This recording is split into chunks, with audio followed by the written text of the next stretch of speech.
Prologue. November 2552. Location undefined. Last verified real space location, the core of the planet Onyx. It's a beautiful sunny day.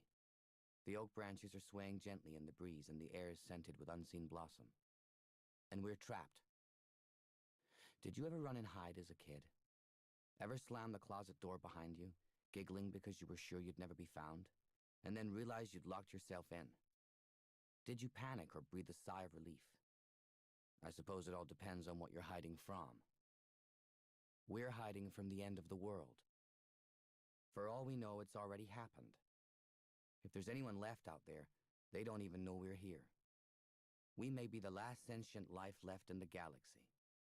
Me, Chief Mendez, and a detachment of Spartans.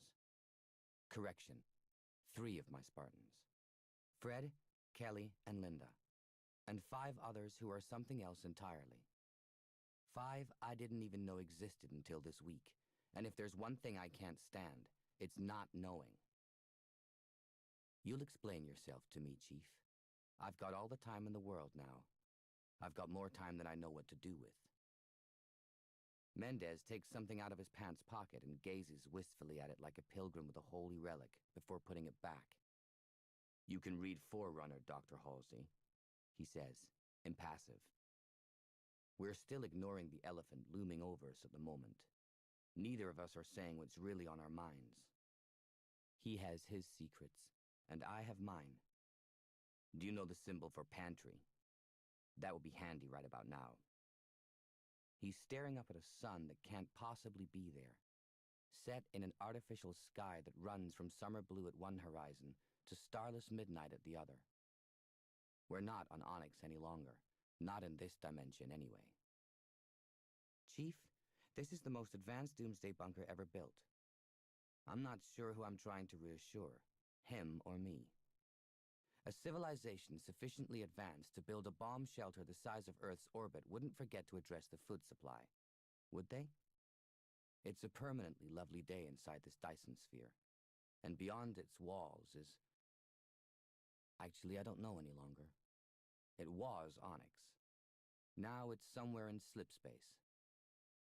Every time I think I have the measure of the Forerunner's technology, something else pops up and confounds me. They must have shared our sense of beauty, or bequeathed us theirs, because they made this environment idyllically rural. Trees, grass, rivers, almost landscaped perfection. Mendez pats his pocket, as if checking something is still in there.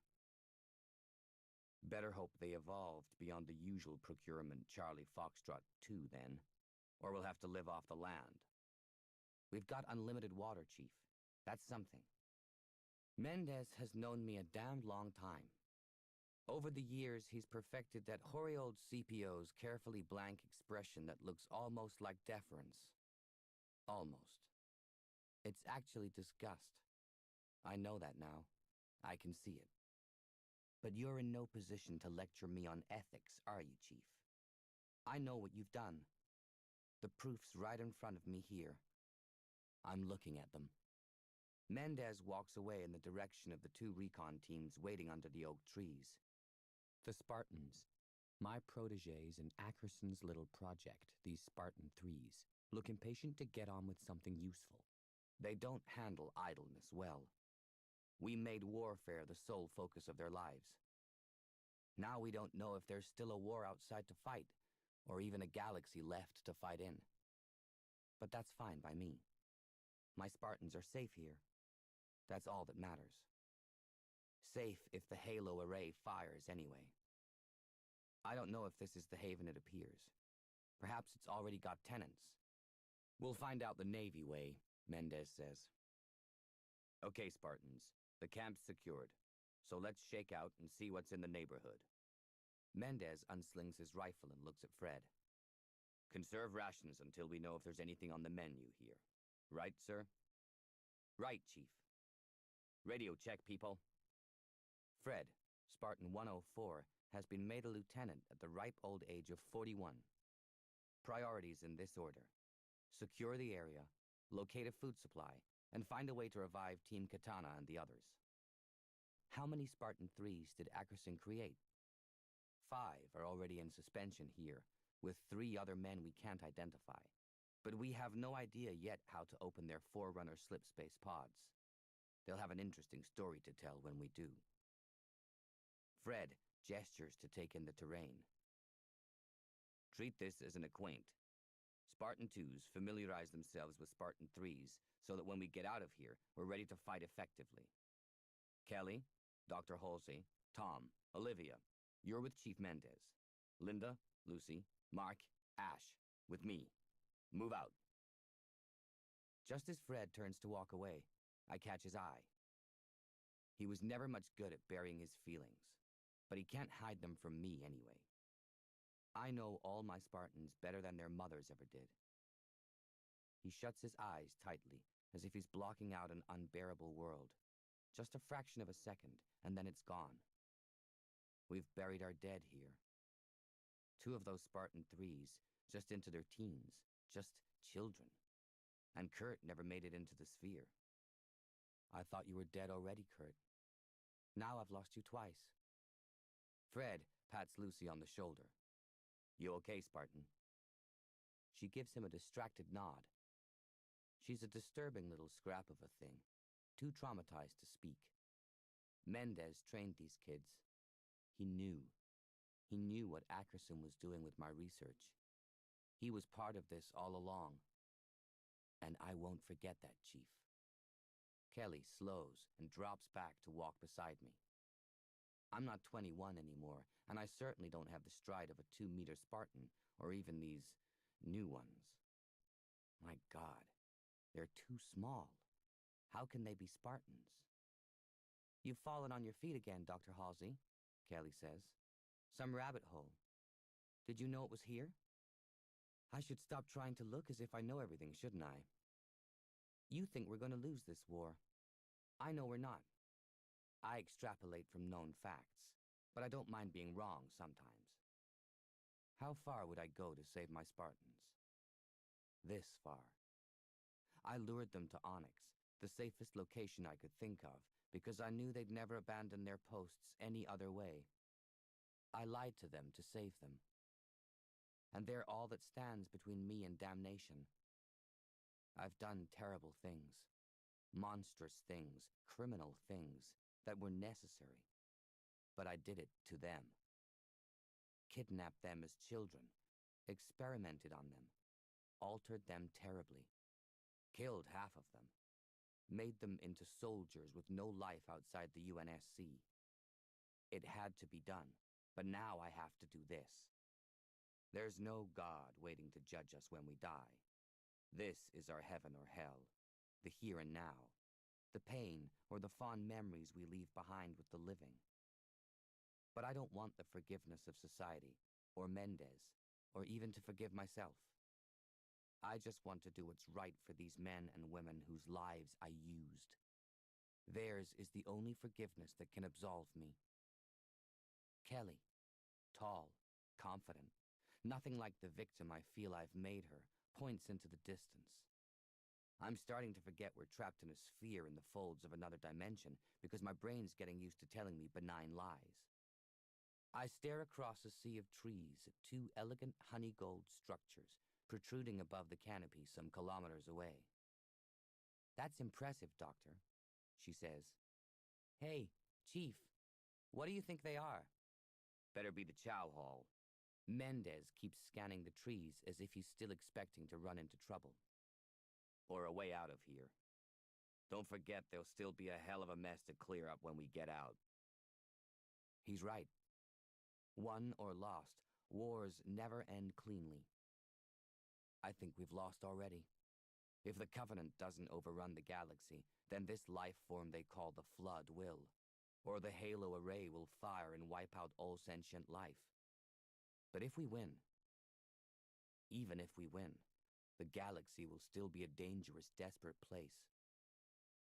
I wonder where John is now, and Cortana, and Miranda. See, Miranda? I didn't forget you, did I?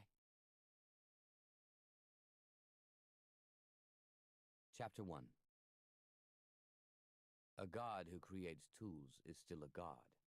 It is not for us to impose qualifications upon the divine or presume to guess its intentions.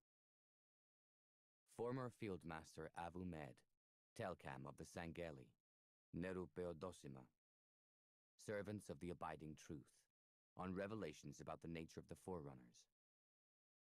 Former colony of New Clanethli, Brunel system, January 2553. It was an ugly bastard, and the temptation to kill it where it stood was almost more than Saren Osman could handle. It was also pretty upset. Its arms flailed as if it was on some passionate Sangeli rant about politics or religion, or whatever they played instead of football. Its clover-leaf jaws snapping open and shut like a demented gin trap. Osman watched from the shuttle cargo bay, with her rifle resting on the control panel. Matters could get out of hand with a 2.5-meter alien before you knew it. She was ready to drop the thing before it crushed Phillips. He could actually speak their language, even if some of the sounds defied simple human jaws. She wondered what he sounded like to them. He was making mirroring gestures back at the Sangeli, and although she couldn't hear the conversation, it seemed to be working. The alien did that odd trick with its split mandibles, pressing the two sides together to mimic a human jaw and trying to force out more articulate sounds. So the hinge head was mirroring too. It was a good sign. A good sign in a bad deal. No, not a bad deal. A dirty one. Osman stepped down from the bay, careful to keep her rifle close to her leg so she looked prepared but not threatening. Phillips glanced over his shoulder at her, seeming oblivious of the risk. I'd never take my eyes off that thing. God, what do they teach these academics about personal safety? She leaned against the hatch frame and waited, glancing at her watch to check Sydney time. Around her, the ruins of New Clanethli felt like a rebuke. The dead tapped her on the shoulder, appalled. And you're talking to these bastards now? On our graves? A shaft of sunlight struck through a break in the clouds and threw up a bright reflection from a lake in the distance. No, that's not a lake. Her brain had joined up the dots and made the wrong assumption. She eased her datapad out of her jacket pocket one-handed and checked. There was no body of water for 100 kilometers on the map in the CAA factbook. The reflective surface was vitrified sandy soil, mirror smooth, square hectares of it where there had once been rye and potatoes. When the Covenant glassed a planet, they really did just that. Phillips gestured to get her attention and distracted her from the uncomfortable thought that the planet was making a point to her. He walked over to the shuttle, looking pleased with himself. "The bishop wants a word," he said. "I told him you were the boss woman. His English is pretty good, so play it straight. And don't call him an elite. Use the proper name. It matters to them." Osman pushed herself away from the bulkhead with her hip. "What, like bishop?" "Ignore that." Phillips. Professor Evan Phillips. Another respectable academic who'd been sucked down into Oni's drain, put on his serious face again. "They told me he was devout. I didn't realize how devout." "Is that going to be a problem?" "Might be a bonus."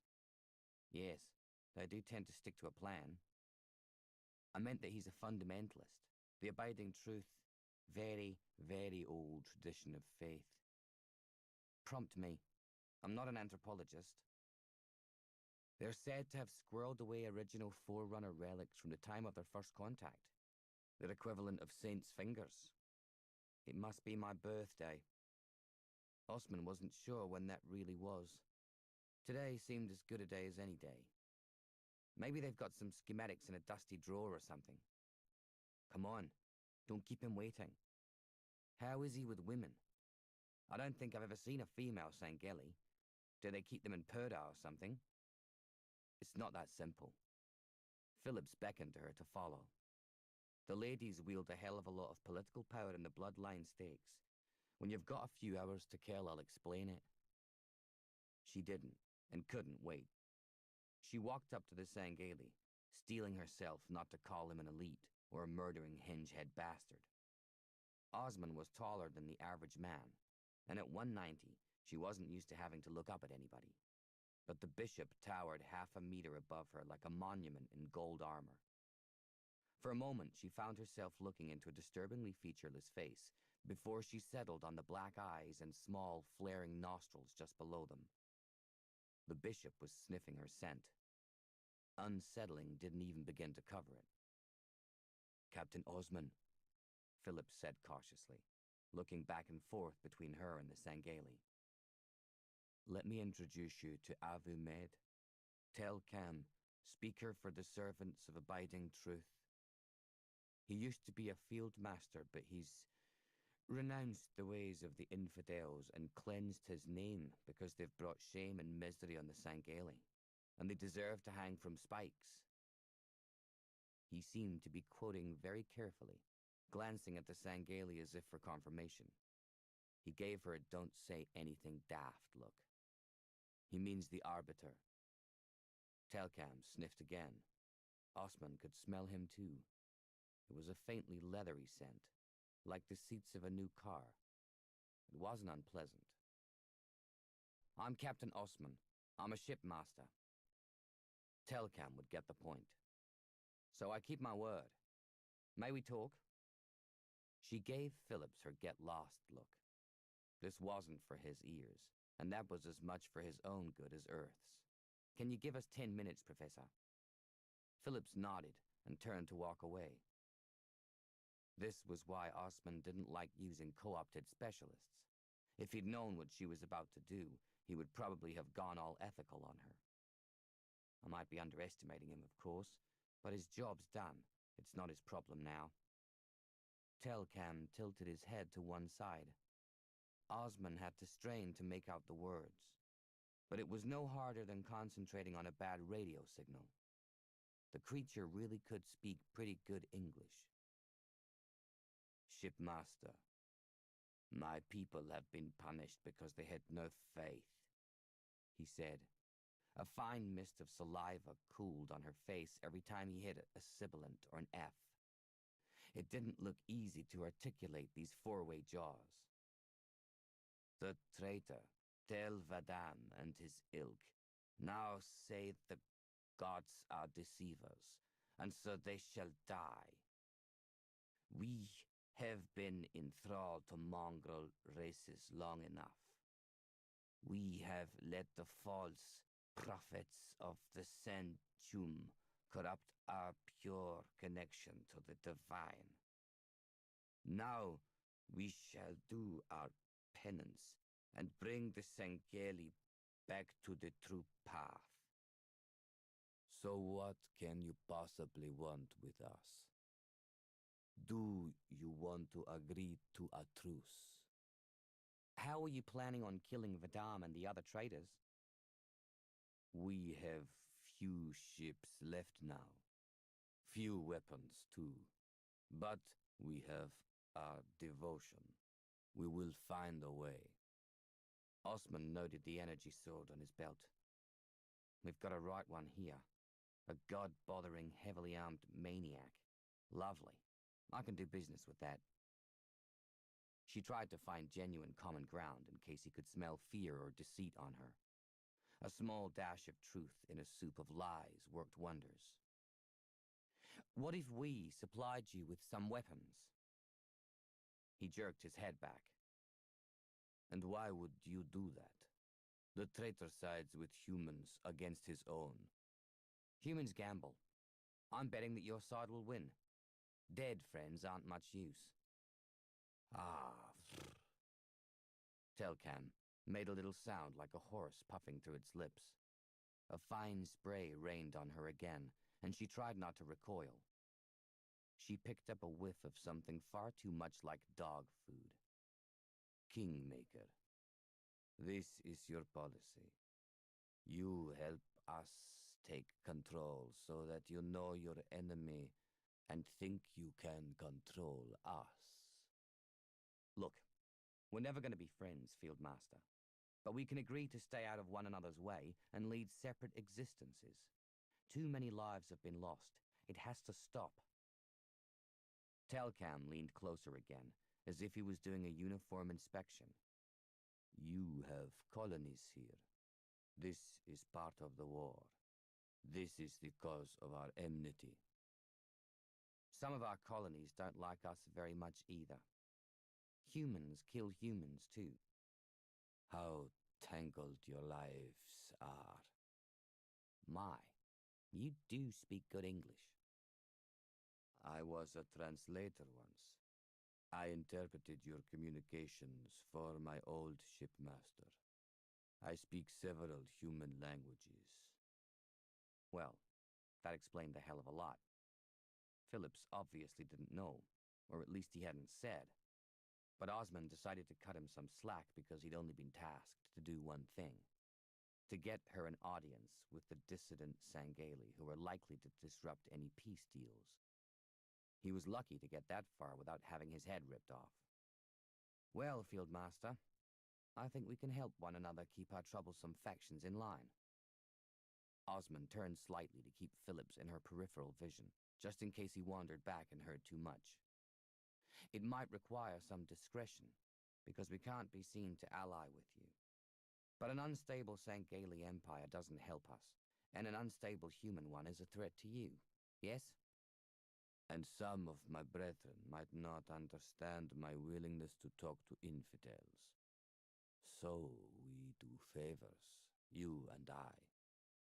Indeed, for the greater good. Osmond paused a beat and made sure she didn't blink. Sangeli had a military sense of honor, and the truth she was about to drop into the deceit went some way towards satisfying her own. If I thought Vadim would survive as leader, I would be doing deals with him instead. She wasn't sure if Sangeli ever smiled. If they did, she had no idea what it looked like. Not with that four-way jaw. But Telcam's expression shifted a little. The muscles in his dog reptile face relaxed for a moment. I have a condition, he said. I thought you might. You blaspheme about the gods. You spread vile lies about them. This must stop. We just showed you what the Halo was. Oh, shit. Come on, think. There's a way through this. We didn't set out to insult your beliefs. So, the Halos are machines of destruction. So you say the gods themselves were killed by them. Telcam leaned over her, almost nose to nose. He was so close that she couldn't focus on those dog-like teeth. They were just cream blurs in a purplish haze of gum. Your god chose to die for you, and that is precisely why you revere him. Yes? And why you also say he lives. This so-called proof about the Halos means nothing. Not even to you. And he uses the plural, Halos. Osmond suspected that he wanted her to agree with him, to reassure him that gods could both be dead and eternal at the same time, like some divine Schrodinger's cat, to put some certainty back in his life.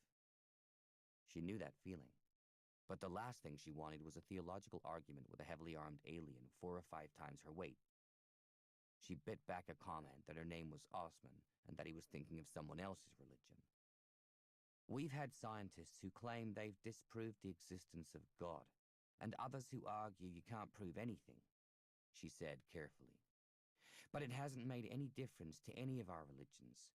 Faith is quite separate. Then you understand. Telcam drew back.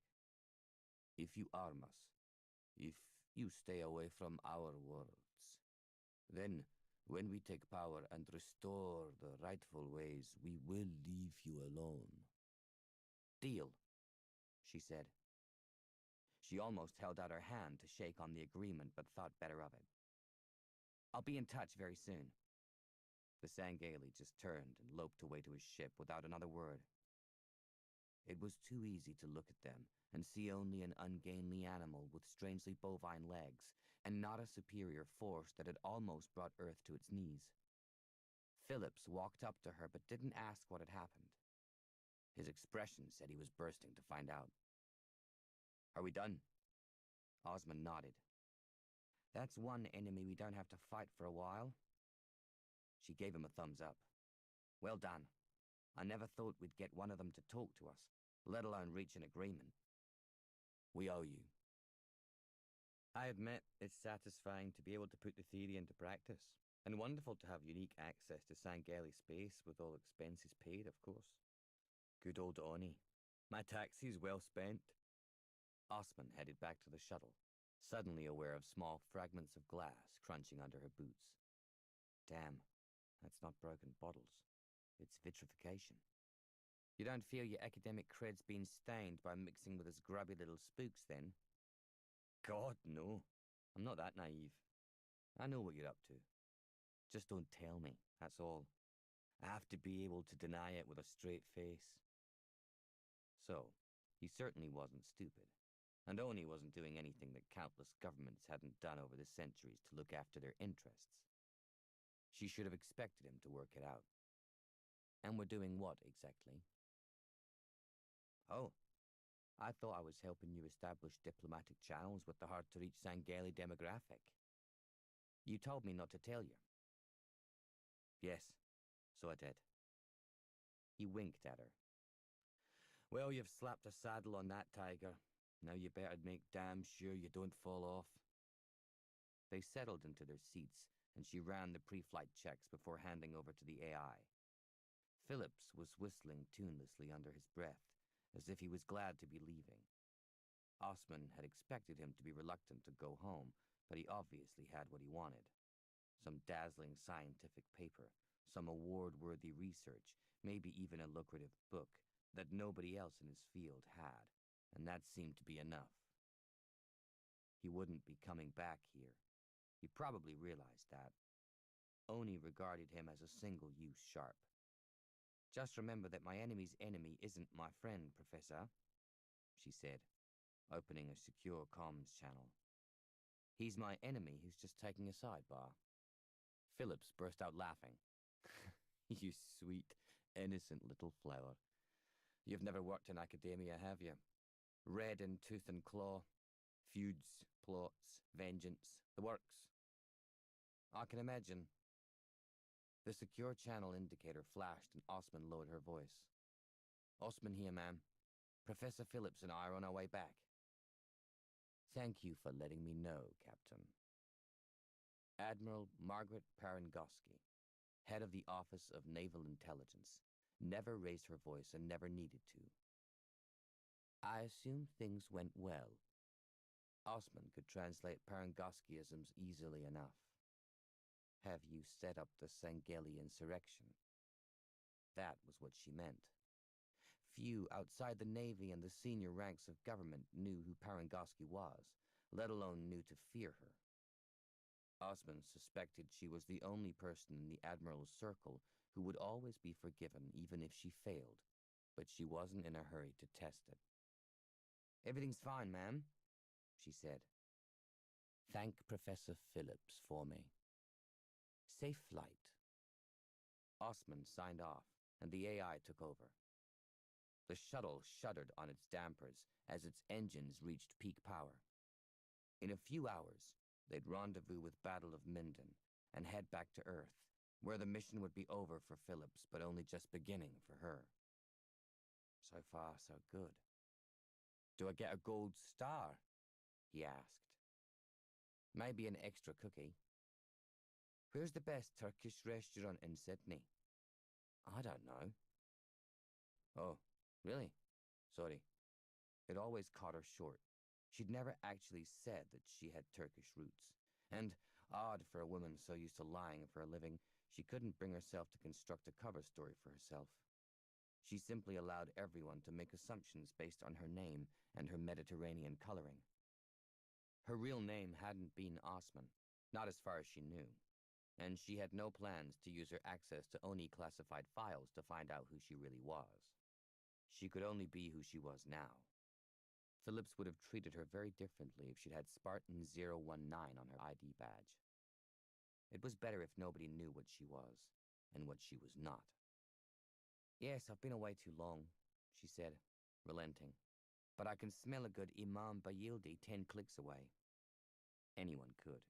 It wasn't really a lie. Phillips rubbed his hands together, miming delight at the thought of food that didn't come out of a ration pack. The shuttle lifted clear of New Clonetly, and Osman caught one last glimpse on the monitor of that lake of vitrified sand. That's why I'm entitled to break the rules, to make sure it never happens again. Osman was sure she'd heard that argument before, more than 30 years ago, but she couldn't remember if it was before or after she met Dr. Catherine Halsey. Academia, she said. Yes, it's a savage old world, isn't it? Mark Donaldson Way, Sydney, Australia. Australia Day, 2 months after the Battle of Earth, January 26, 2553. There was just one flagpole left intact on the shattered Sydney Harbour waterfront, and a workman in a hard hat and orange overalls was clambering up a maintenance gantry to reach it. It was a damn long way to fall. Corporal Vaz Belloy wandered out onto a stump of a girder that had once been part of a pedestrian overpass, trying to get a better view. A piece of dark blue fabric dangled from the workman's back pocket. Vaz couldn't see a safety harness, but then there wasn't much left of the crumbling building to secure to. And they say ODSTs are crazy. He watched the man with renewed curiosity. Mal Geffen caught up with him and leaned on what was left of the overpass safety rail. It creaked as he put his weight on it. Come on, we've only got an hour. Mal gestured irritably with his wrist, brandishing his watch, then frowned at something on his sleeve. Sod it. I'm covered in crap already. We can't rock up in our number 3s looking like this. It's the Admiral. It'll brush off, Vaz said, distracted by the reckless workman again. He held up a warning finger. Wait. I have to see what this guy does. He knew Mal wasn't being disrespectful. He was just nervous about being summoned to Oni without explanation, and Vaz understood that. But they had another mission to complete. A visit to Sydney was rare. And we made a promise, Admiral or no Admiral. A small crowd watched from the shore, a mix of construction workers, firefighters, and sappers who were still digging bodies out of the rubble 2 months after the bombing. The workman, now teetering on the end of the gantry, lunged at the flagpole and managed to haul in the halyard. He clipped the flag to it and wobbled for a moment before tugging the line to reveal the white stars of the Southern Cross on a deep blue ground, with a single gold Commonwealth star on green ground in the canton. Everyone cheered. A fleet tender in the harbour sounded its klaxon. Mal seemed to be working something out, lips moving as if he was counting. Well done, Oz. 765 not out. He nudged Vaz in the back and strode off. Come on, we've got to find the bar. If we don't do it now, we won't get another chance for years. Vaz watched the workman edge back down the gantry to relative safety before he felt able to turn away and catch up with Mal. Okay, why 765? He asked. 765 years since the first migrants landed here.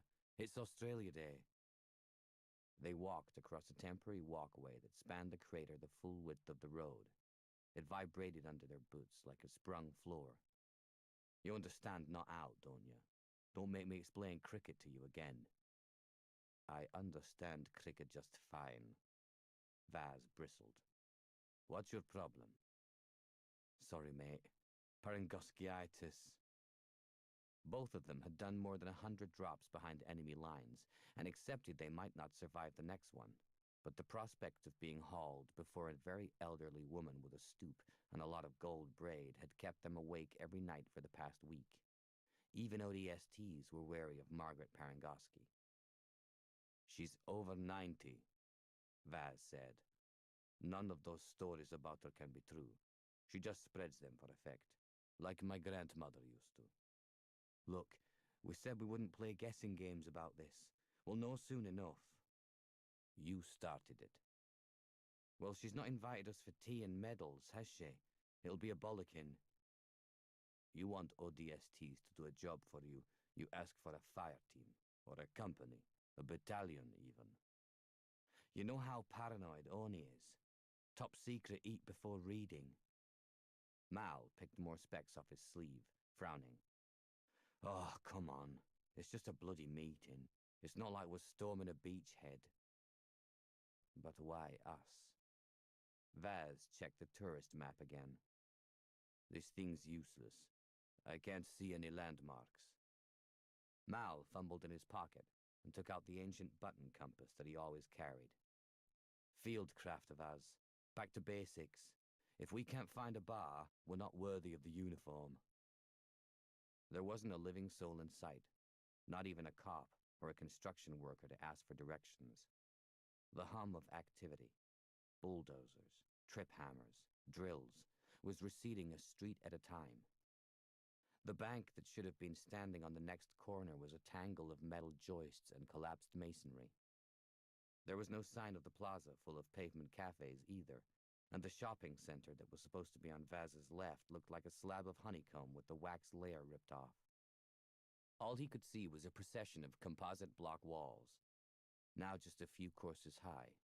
Red and white cordon tape fluttered between steel poles. The smell of raw sewage hit him. You lads look lost.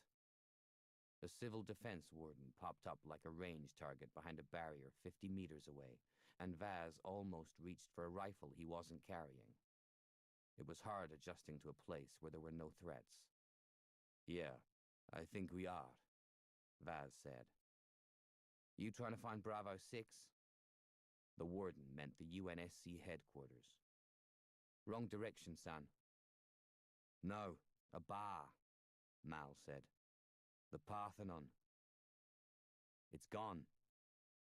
The warden glanced at his watch as if he thought it was a bit early for a drink, then studied Mal's uniform, peering at the death's head insignia with a baffled frown. Maybe the Corps had taken the low-profile Special Forces thing a bit too far. What are you then? Marines? ODSTs?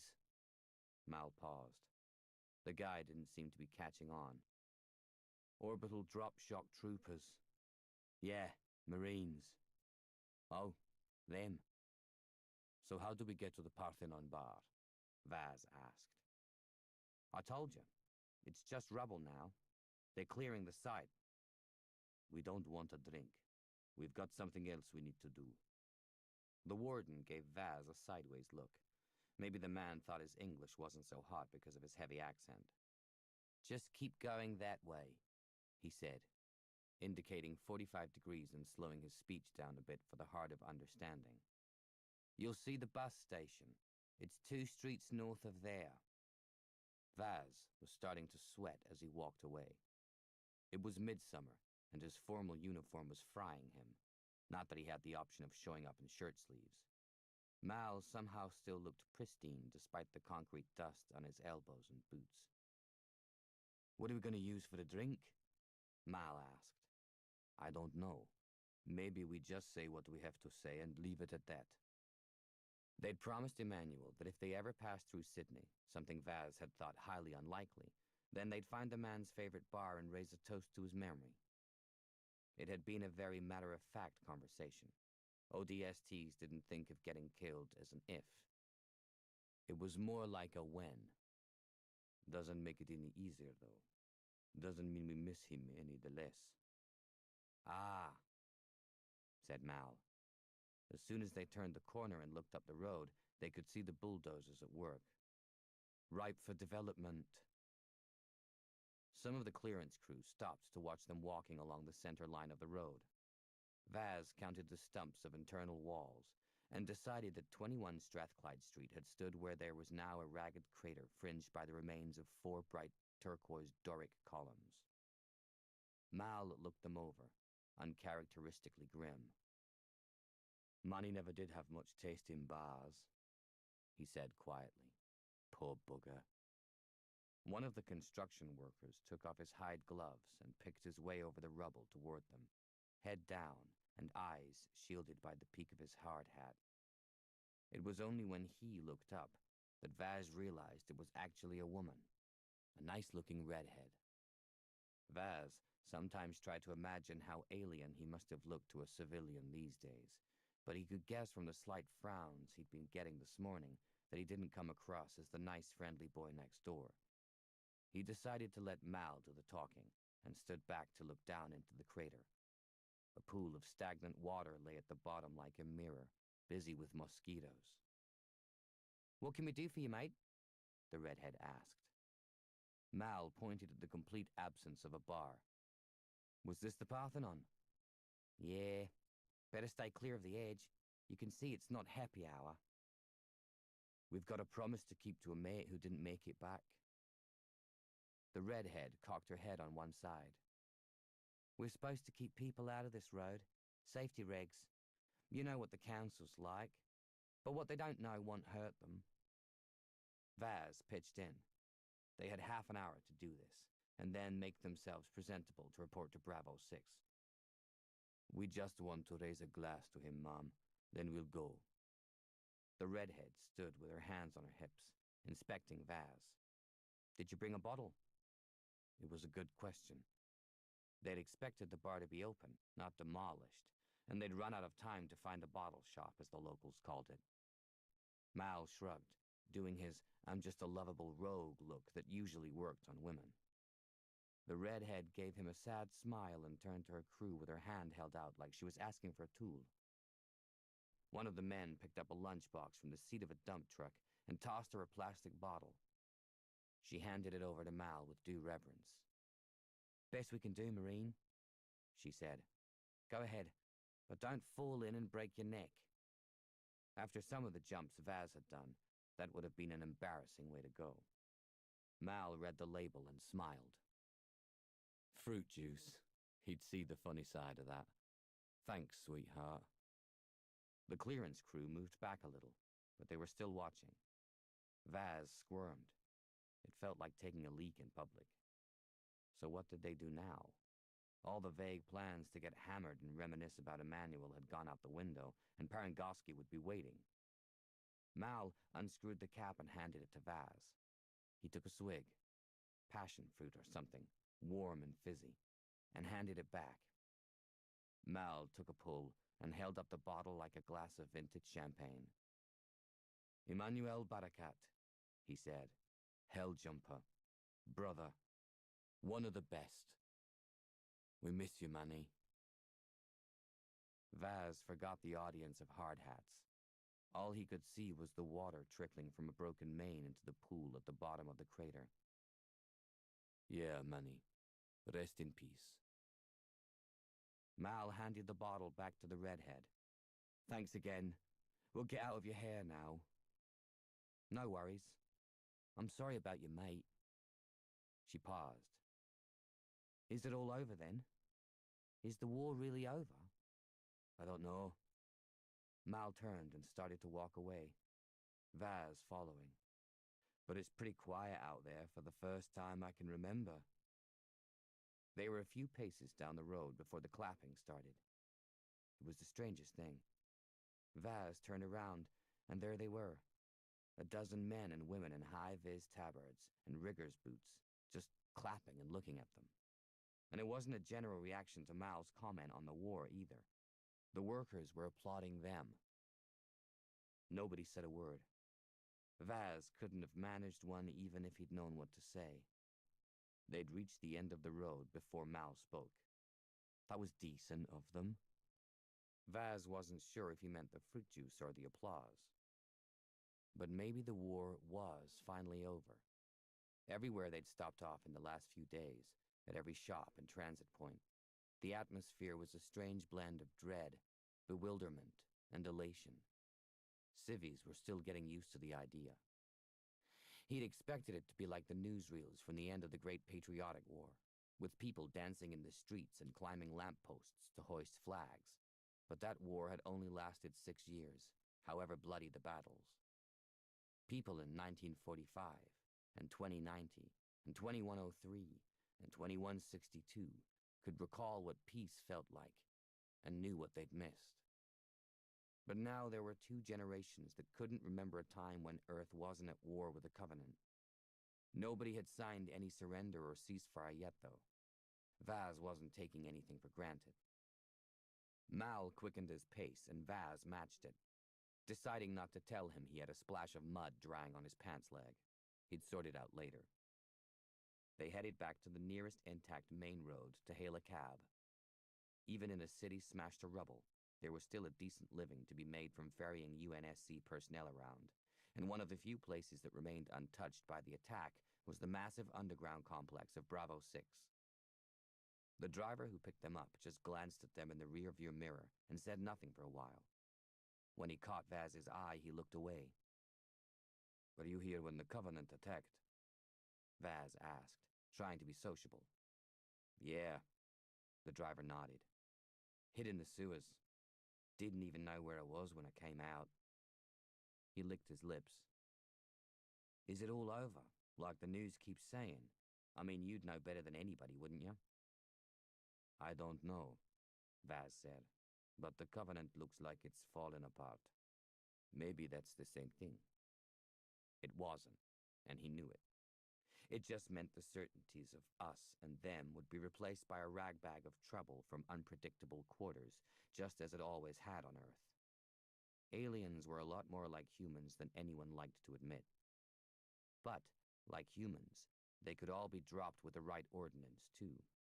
That wasn't going to change. Vaz was glad there was still some things he could rely on. "Come on," Mal said, as they showed their ID to the duty sergeant. "Practice your nice big smile for she who must be obeyed. Whatever she wants, it's only pain." Forerunner Dyson Sphere. Last definitive position, Onyx. 3 hours into reconnaissance patrol. Catherine Halsey jerked her head around and stared into the bushes. She realized she was the last person to react to the rustling in the leaves. Mendez, Tom, and Olivia already had their rifles trained on the same spot, and Kelly had sighted up and was edging toward it. Something small and green shot up the trunk of the nearest tree to cling to the bark and stare at them. "Not much meat on that, I'm afraid." Kelly lowered her weapon. It was a lizard, with a narrow, almost bird-like face and a frilled crest. For a moment it paused, crest raised, and absolutely still, then zipped down the tree again to vanish back into the bushes. "Still, it confirms we have a food chain here." "Just as long as we're at the top of it," Olivia murmured. Halsey wished she still had her sidearm. While she respected the Forerunners' vastly superior technology, they hadn't been around to mind the shop for a very long time, and there was no telling what might have evolved since they'd left this place ticking over. There were plants here that definitely weren't from Earth. If the fauna here was drawn from all the worlds the Forerunners had visited, then anything was possible. She didn't need to point that out. All unknown territory was presumed to be potentially hostile. Mendez came to a halt and fumbled one-handed in his pockets. "Why?" "Why what?" Tom asked. "Why did the Forerunners put trees and animals here? Just to make the place nicer while they sat out the Holocaust, or is it some kind of zoo?" Mendez tapped his radio, and Halsey suddenly heard the crackle and hiss from the receiving end. "Lieutenant, Mendez here. We're seeing some wildlife now. Lizards. Anything your end?" Fred's patrol was now on a parallel path a kilometer away. "Not yet, Chief. But we've got blossom on some of the trees, so I'm guessing there'll be pollinators around." "Insects? Birds? Small mammals?" Halsey couldn't bear assumptions. "Or they're self-pollinating. Some of the plants look like Earth species, but so far we haven't seen anything confirmed as edible."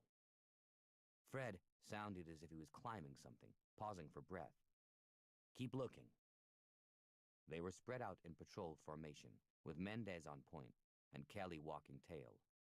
Halsey was suddenly conscious of being the misfit rather than the boss here, the theoretician who'd created a generation of Spartans but had never actually served, on all the small, soldierly things that the Spartans seemed to do automatically, constantly scanning the branches of the trees, turning to take a few paces backward and check behind every so often, leapt out at her. She simply didn't move that way, and not just because she was lugging a bag that seemed to get heavier by the minute and burdened with a skirt. It just wasn't part of her unconscious fabric as it was with them. It unsettled her. Nobody expected her to behave like a Spartan, even if she'd trained a generation of them. She wasn't sure why that troubled her. "Bird?" Tom said to nobody in particular, pointing. He sighted up. "I can't tell even with the scope." Halsey followed his gesture to see a few tiny black dots making lazy passes high above them. Something about the movement wasn't bird-like. It reminded her of a bat's flight, but much slower.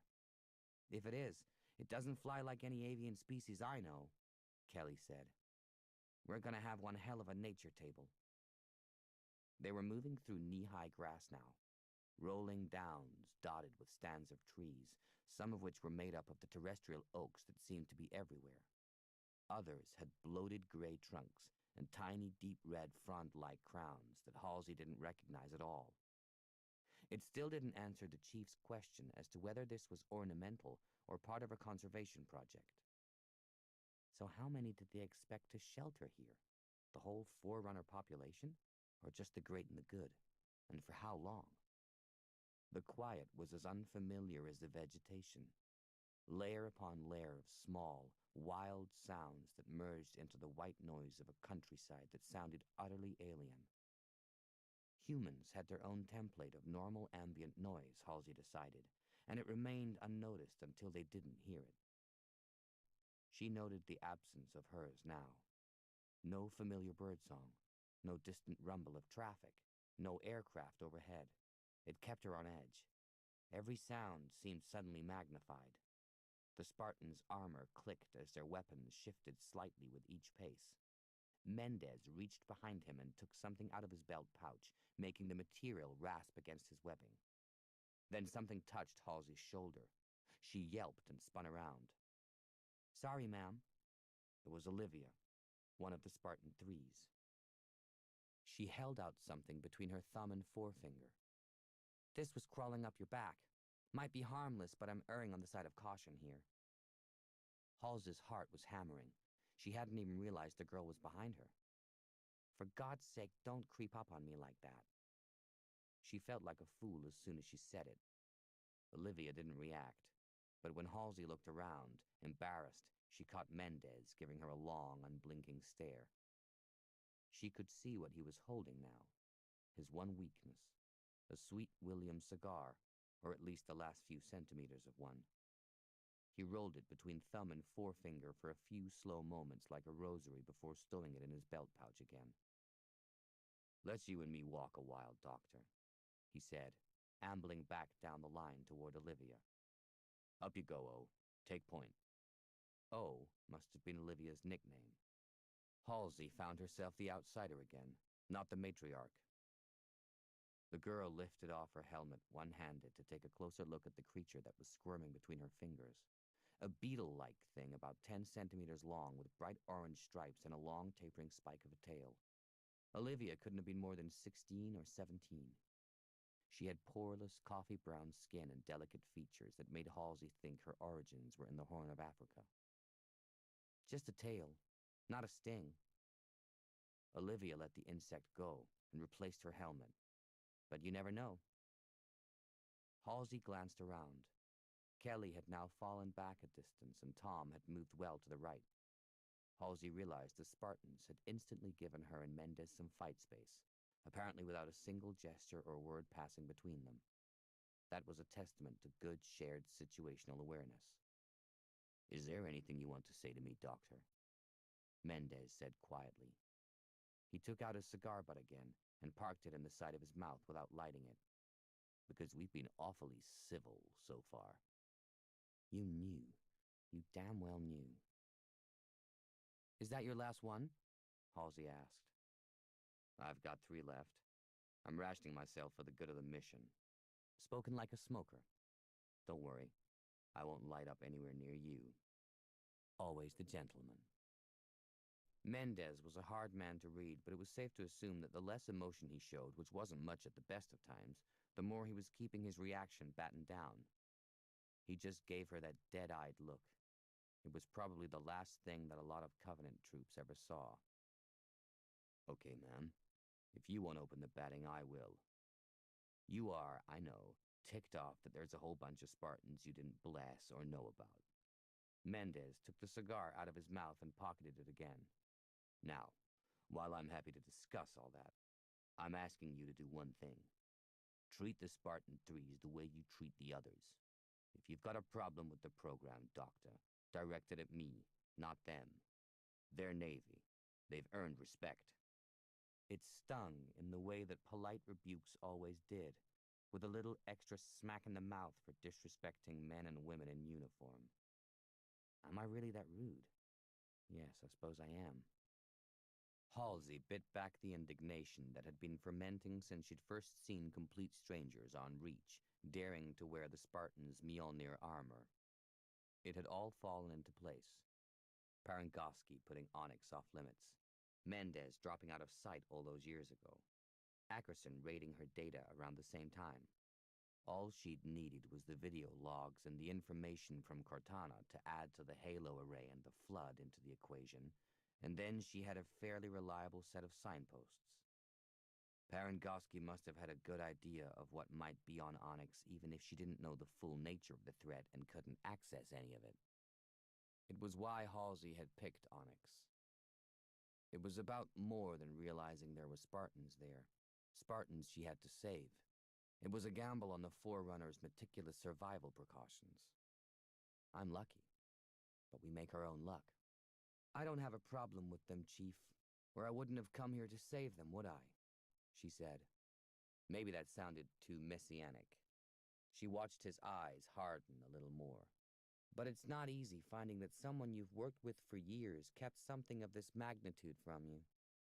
"It's called need to know, ma'am, and I don't decide who needs to know. I just follow lawful orders." He gave her that look again, heavy-lidded, as if he was shaping up to spit on her. "But you knew more about Onyx than you're telling me." "Just putting two and two together, following the crumbs. And I'm sure you're too professional to withhold any information from us that we need to stay alive." Ouch. "My only aim is to save the Spartans. I think you can count on that." Mendez looked away in silence and kept walking. Halsey realized she was matching his pace, struggling to keep up with him. "I really wish I'd worn pants, and I wish I was fitter. We're the same age, for goodness sake." She was following his lead, one of those little psychological tells. He was the dominant individual now because this was his natural environment, the concrete, the physically dangerous, and not hers. She didn't like that at all. "Who told you not to mention the Spartan 3 program to me?" she asked. There was a chance it would never matter, but she had to know. Colonel Ackerson had hacked her confidential data, but that didn't mean that his was the only score she'd have to settle. Ackerson? Parangoski? Or both? "I was only told who I could tell, but I wouldn't have told you anyway."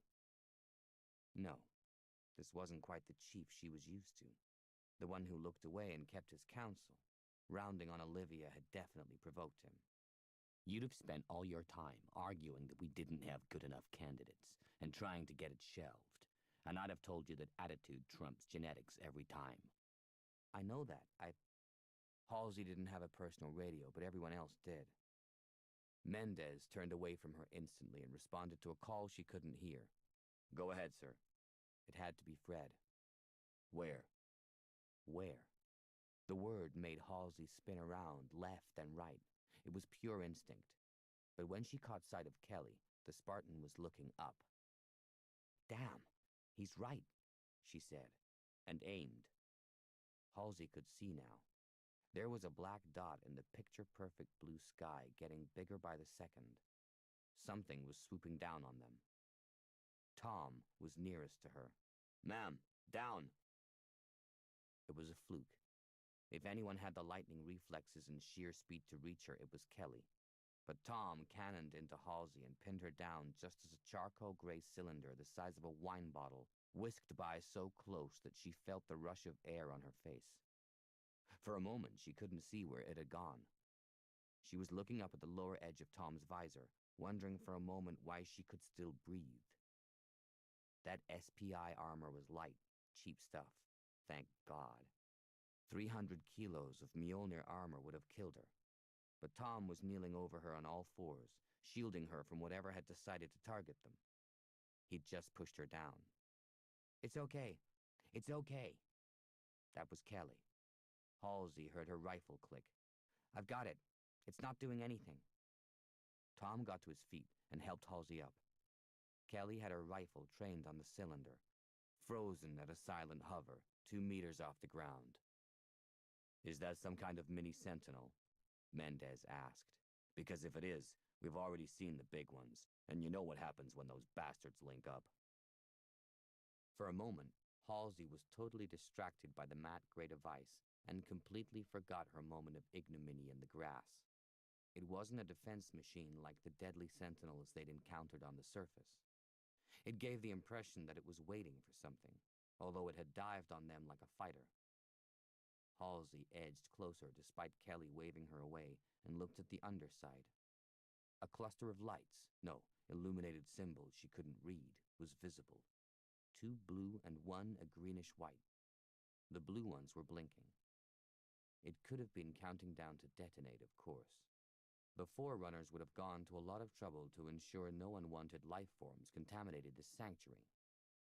Halsey still had no evidence that the sphere's apparent tolerance of human intrusion was anything more than luck. "No telling what'll happen if I shoot it," Kelly said. "And size doesn't mean something isn't lethal, right-o?" Olivia suddenly appeared from nowhere. Halsey really never heard her coming. Maybe old age was creeping on. "Shall we, catch it?" Olivia asked. "We're supposed to be acquiring technology here." Kelly reached out, slow and cautious for once. She was a finger length from the cylinder when it shot up in a perfect vertical and vanished before she could target it. "Damn, I've finally been outrun," she said. "Oh, the shame of it." Mendez watched from a distance, lips moving. He was talking to Fred's squad on the radio. Halsey's stomach growled, reminding her of the top priority. "It'll be back," she said, "and I'd like to take it alive." She turned to Tom, who'd taken off his helmet and was scratching his scalp. He was just as luminously young as the other Spartan 3s, with dark hair and a bruise on his chin that was already turning yellow at the margins. "Is that from when Kurt knocked you out?" "Yes." Tom stared at a point between his boots and blinked a few times. "I'd never have left him to hold off the elites on his own." "It's okay. I know you wouldn't." Halsey wasn't sure if she was trying harder because Mendez had snarled at her, or if she really did feel a pang of regret. Saving someone is a reflex. Nobody who's wired that way thinks about it, do they? Tom just shrugged. "No point taking chances, ma'am. You're the only one here who can read a Forerunner menu, aren't you?" "Thanks, Spartan," she said. "Do I mean that?" "Yes, I think I do. I'll try to find you a steak." Chapter 2. Humanity can now breathe again. The Covenant has finally been driven back. The cost in lives, our troops and our citizens, has been enormous. But freedom never comes cheaply, and now we rebuild. I promise this to every man, woman, and child on Earth, and in its colonies. While we will continue to strive for peaceful coexistence with other species, humanity will never again allow itself to be the victim of aggression. This is the moment we start to reclaim our rightful place in the universe.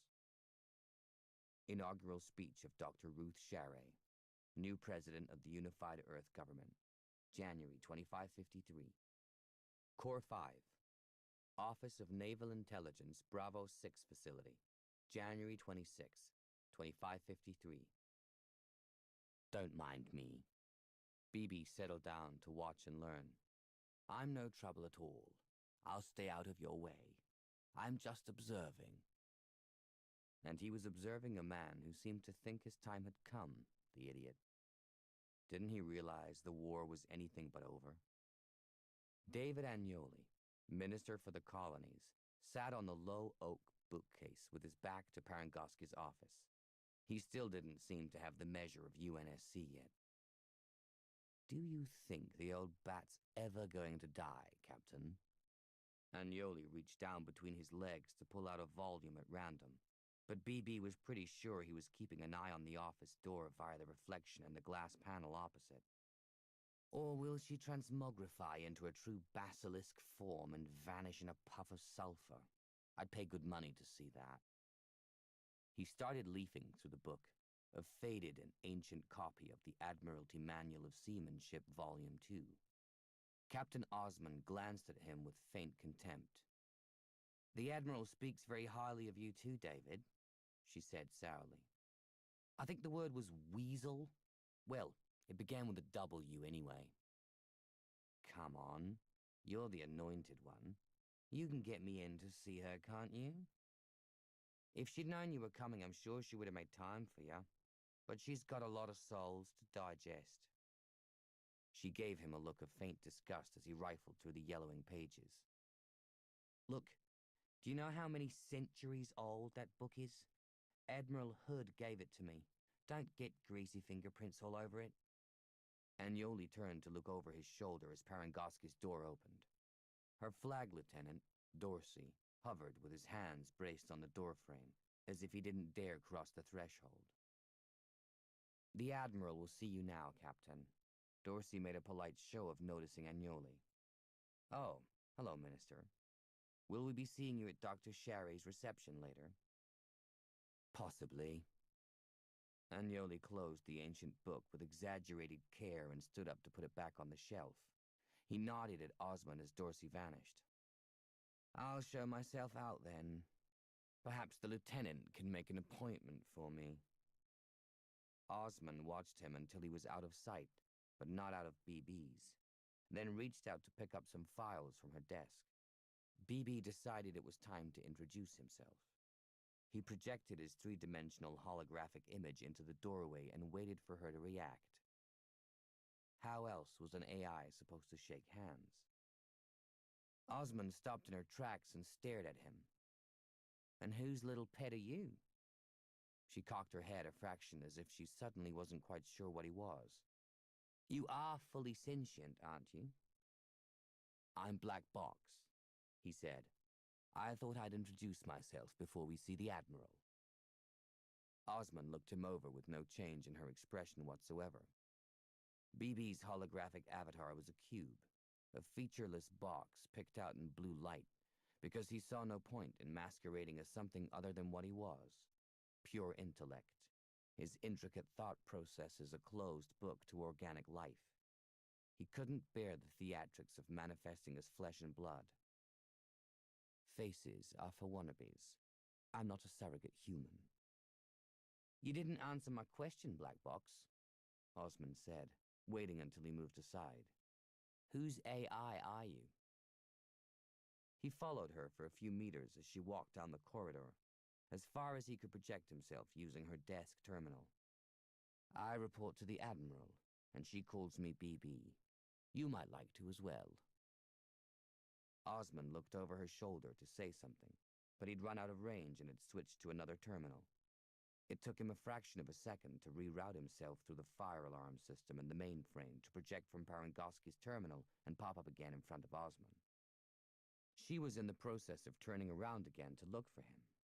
Judging by the way she flinched, he'd actually managed to startle her. Apologies, Captain, he said. As I was saying, I work for Parangoski. Doing what exactly? Whatever she wants, BB said. Look after Osmond. Trust her. I've kept her under wraps for years, hidden even from Halsey. She has a job to do. The Admiral thought the sun shone out of Osmond's backside, and even an adult like Agnoli could see that she'd take over when Parangoski decided to call it a day, even if he didn't know why. And if it was good enough for Parangoski, then it was good enough for BB. Ah, Hogarth. An alert rippled through BB, detected by extensions of his program that he distributed throughout the communications and security systems in key government buildings. There he goes. He's on the prowl. Even if Captain Hogarth hadn't put a private appointment with the UEG in his diary, his comms handset made his movements trackable, and each secure door that he passed through betrayed his identity. He was moving around the president's suite of offices. So, you're off to do some lobbying, are you? You really do fancy your chances as head of ONI. Shame that you've backed the wrong horse. What possible deal could the civilian government offer you? In the time it took BB to run all his monitoring systems and check intelligence reports from 50 ships, Osman had only just begun her instant reply. I never knew she had an AI, Osman said, walking straight through BB's hologram into Parangoski's office. Humans didn't usually do that to AIs. They'd walk around them. He wasn't sure how to take it. Well, nice to meet you, BB. Parangoski gave him a wink as he moved in behind Osman. I see you two are getting to know each other, she said, gesturing Osman to a seat. That's good. Don't worry, Captain. You can trust BB with your life. Not a phrase I use lightly or figuratively. Am I going to need to, ma'am? Osman asked. Very possibly. Parangoski leaned forward, slowly and painfully, to check the status panel on her desk. The office was secure, door seals shut and soundproofing activated. BB had his own defenses to keep unfriendly AIs out of the Admiral's systems, but the benign dumb ones needed dissuasion too. He exploited them to spy and expected other AIs to do the same. Which is why I decided that you needed your own AI, and why this conversation is strictly between you, me, and him. Osman looked BB over, chewing her lip. He couldn't tell if she was pleased with the appointment or not, but she certainly seemed a little uneasy. Everything he could observe told him so. He could infiltrate any electronic system and write its vectors, seeing, hearing, and sensing far more than a limited human, even a Spartan, ever could. From the minute feedback adjustments in the environmental controls, he could detect how much CO2 Osman was exhaling. The security cameras enabled him to see her in any wavelength, including infrared. She looked rather flushed in that spectrum, which mirrored her increased respiration. Anxious, Captain? Are we talking about Kilo 5 or something else? Osman asked. Something else. Parangoski twisted a little in her seat as if she was trying to ease her arthritic hip. I'll come on to the squad later, but this is about Catherine Halsey. You found a body? Oh, she's still alive. I can feel it in my water.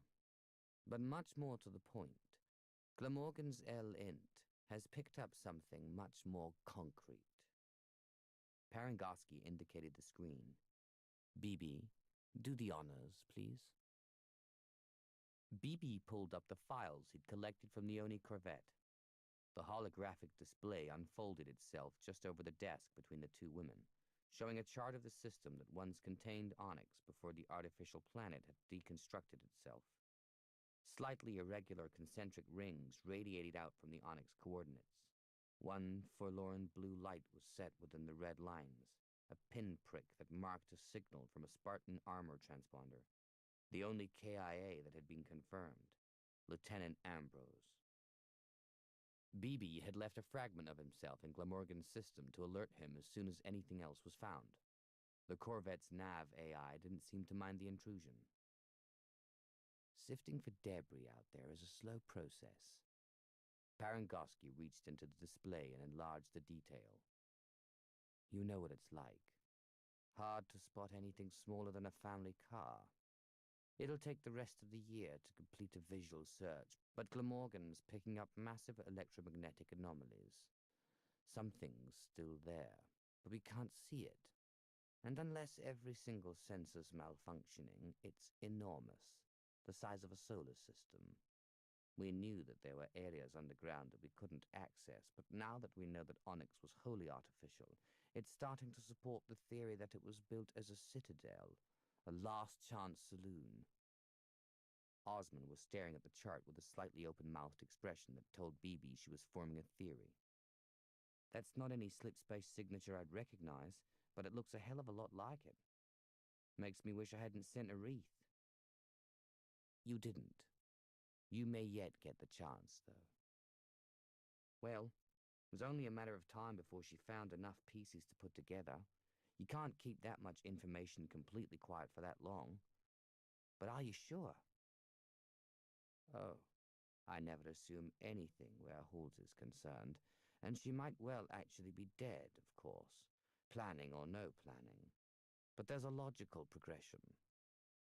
Parangosky counted out on thin fingers, joints swollen despite her doctor's best efforts. We have the Onyx battle reports from dusk. We know she kidnapped Spartan 087.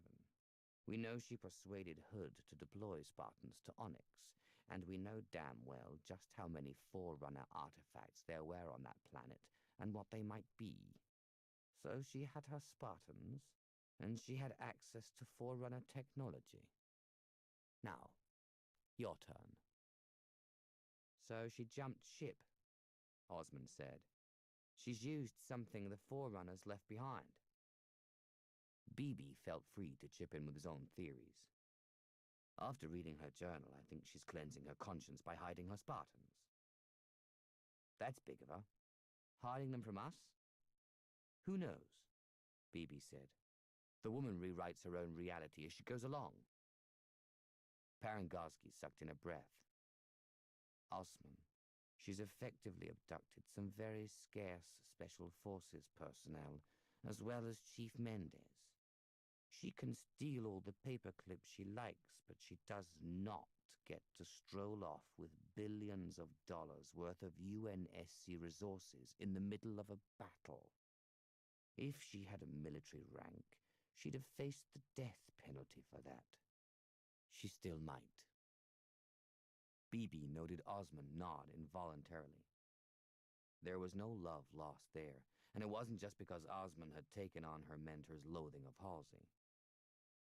When did you last have contact with her, Captain? BB asked. You know that already, Osmond said stiffly. But if you don't, then you ought to. When she discarded me as breakage from her program, that's when. Just testing for potency of venom, Captain. Savored cold and all that, BB. The best way. Parangosky turned to BB and gave him her don't-be-a-naughty-boy look, a rueful half-smile. He suspected that Parangosky had been the kind of little girl who'd kept pet scorpions and doted on them the way other children cooed over puppies. We don't do pointless vengeance in Oni, BB, Parangosky said gently. We do vengeance with a pragmatic outcome in mind. Revenge might give you a warm feeling, but unless it delivers some lasting results, you might as well have a nice cup of mocha instead. So you want me to take Kilo 5 to Onyx? Osmond said, obviously in a hurry to move on from the personal stuff. Or the gap where Onyx used to be. So who's going to handle the Sangali mission? That's still our top priority. We've got elites to neutralize and the rest of the halos to locate. Just stand by to divert to Glamorgan if and when we find something. Mendez and some of the Spartan 3s could still be alive too. But don't forget you're going to have Spartan 010 in your squad, and she thinks that Halsey walks on water. They all do. Hence my preference for this private briefing. If you can't trust a Spartan, then who can you trust? I'm not saying they can't be trusted. I just don't want to put that loyalty to the test if we find Halsey, that's all. I'm not briefing the ODSTs about it either, just so that we don't have any slip-ups. We stick with our story. Halsey died a long way from Onyx, all suitably sacrificial and heroic. But that's for the UNSC's benefit, not hers. You could have made her vanish a long time ago, ma'am, Osmond said. There has to come a point where the irritant factor outweighs her usefulness. She's reached it now. She's compromised our ability to fight. Parangoski turned her head slowly and glanced at the virtual window. The image it projected from above ground was a bright, sunny summer day. She looked almost wistful, as if she wanted to be outside for a change. Tomorrow's a bonus, BB. She said that quite a lot these days. So I want to find her alive. It's keeping me going, believe me. BB had access to every record in the Oni archives, and in the 6 months since his creation, Parangoski had answered every question he'd put to her. Even so, it was hard for an AI to extract as much data from a human as he needed, even from an articulate and succinct one like Parangoski. Flesh and blood was so very, very slow. The question that most fascinated him had still to be fully answered. What made you dislike Halsey so much, Admiral? Oni has plenty of unpalatable, unlikable, dangerous people in its ranks, but you tolerate them. What did she do? She had answered in a way. Halsey had lied to her, she said. But Oni was all about lies. They were now about to tell some more. So, on to today's business. Parangoski shut down the hollow image. BB, are they all here now? Yes, ma'am. BB checked on the monitors in each separate waiting room, where the candidates sat isolated by specialty. Staff Sergeant Malcolm Geffen, Corporal Vasily Beloy, Sergeant Leanne Devereaux, Naomi 010, and Dr. Evan Phillips. Osmond didn't say a word for a moment. Sometimes Parangoski didn't tell her everything. But then Phillips had been a last-minute change of mind on Parangoski's part, and BB still wasn't convinced that the professor understood what he'd agreed to in a matter of seconds. Phillips craves knowledge, like an AI. Can't exist without it. Gorges on more and more every day. I think we'll get on just fine. Phillips had rushed to Bravo 6 so fast that he was still repacking his hold-all in the waiting room. I didn't know he was coming, Osmond said at last. Parangoski looked almost apologetic. She always took care not to offend Osmond, but BB knew there were things she didn't tell her for her own good. The time was approaching, though, when she would need to be told everything, and when the name Infinity would finally mean something to her. He's a gamble I took 2 hours ago, Parangoski said. You might need his expertise, even with BB around. I'll worry later about how I get him to keep his mouth shut. She eased herself up from the chair and reached for her cane. She needed it for the walk to the elevator down into the core of the HICOM complex. But somehow she made it look like a weapon she had every intention of using. Time to put Kilo 5 together then, she said. BB, you're formally assigned to Captain Osman as of now. Lead on, Captain. Private quarters of former shipmaster Jules Mdama, Becken Keep, Mdama, Sangalios, January 26, 2553 in the human calendar.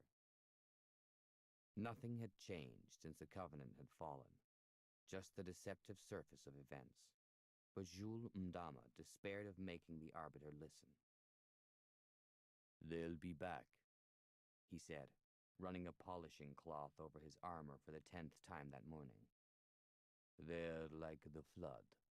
They expand to fill every available space. They devour everything in their path, except they can plan and wait and persuade our more gullible brothers with clever argument, which makes them even more dangerous. Raya didn't say anything. She was still looking out of the window, jaws moving slightly as if she was talking to herself, and passing a stylus from hand to hand. The sound of youngsters squabbling in the courtyard below rose on the breeze as great Uncle Naxan waded in to restore order, yelling about discipline and dignity. "And even you don't listen to me," Jules said. He stopped short of seizing Raya's shoulder to make her look at him. Within the family keep, her word was law. "Am I the only one who can see that the humans are just catching their breath? They won't forget, and they won't forgive. They certainly won't stop their colonization. Jules, we face far more immediate problems than humans," Raya said. "I want you to look at something." She stepped back from the window and gestured to him with the kind of weary patience she reserved for small children. Jules humored her. From the third-story window, he had a good view of the landscaping that surrounded the keep. To the east, the hills were stepped with the terraces of fruit vines designed to catch the sun. Looking west, he could see fields in a neat mosaic of green and gray-blue on either side of the lake. Set against the gold mid-morning sky, it looked exactly like every image he'd ever seen of this landscape. It hadn't changed for centuries, and generations of his clan had worked hard to make sure it didn't. He had every expectation that it would look that way to his son's children and their grandchildren too. The Sangheili might have been betrayed and defeated temporarily, and their faith upended, but Mdama never changed. "I don't have time for this," Jules said. "I have to go to the Cadence assembly. The arbiter's going to be here soon." "Then you make time," Raya snapped. "Our world needs more than warriors to survive. The Sanshi'um knew how to make their servant races weak. They confined us to one skill." Nobody called them the prophets now. It was too painful, but it was also a hard habit to break. "And of course we lap that up, vain fools that we are. We all want to be warriors, nothing else. Now we have no engineers, no traders, and no scientists. How will we feed ourselves? I leave the estate management to you and Naxan." Jules hadn't noticed any food shortages. It had only been half a season since the Arbiter had killed the last treacherous prophet of the High Council, and every certainty in life had evaporated. But there was still food on the table. "I know better than to interfere with my wife's business." Raya drew back her arms, head thrust forward a little in a don't-you-dare posture. He hadn't seen her this angry for a long time.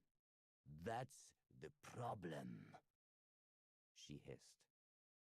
"Thousands of years doing the Sanshi'um's bidding, each species made as dependent as children, and we never asked ourselves what would happen if it all fell apart.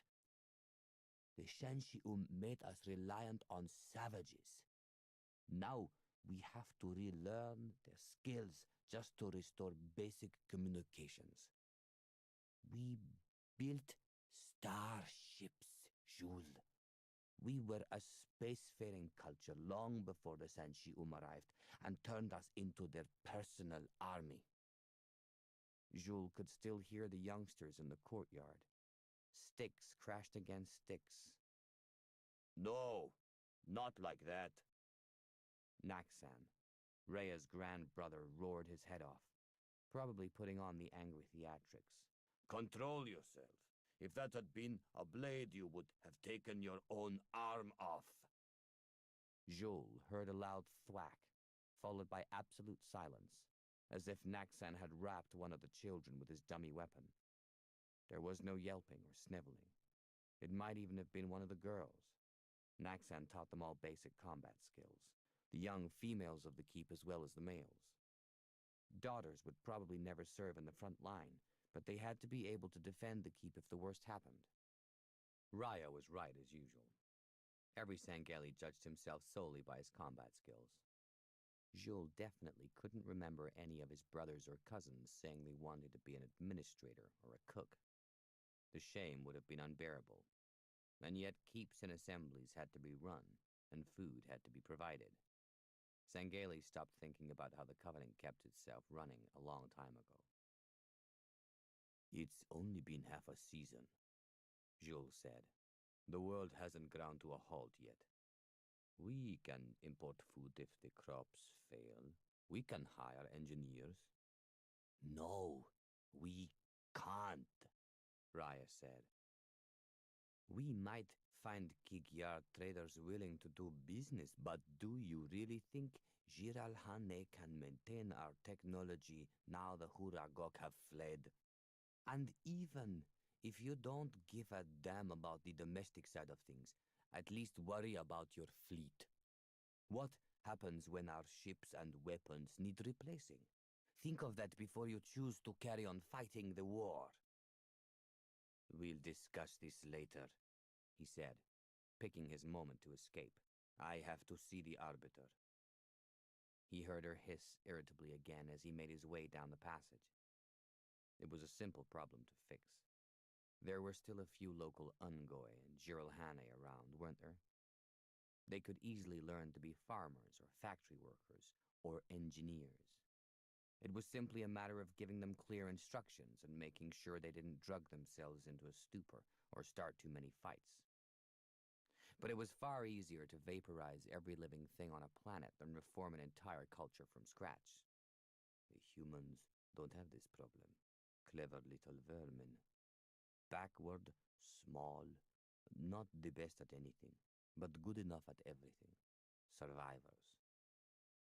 That was all the more reason to make the Arbiter see sense and crush them before they started recolonizing.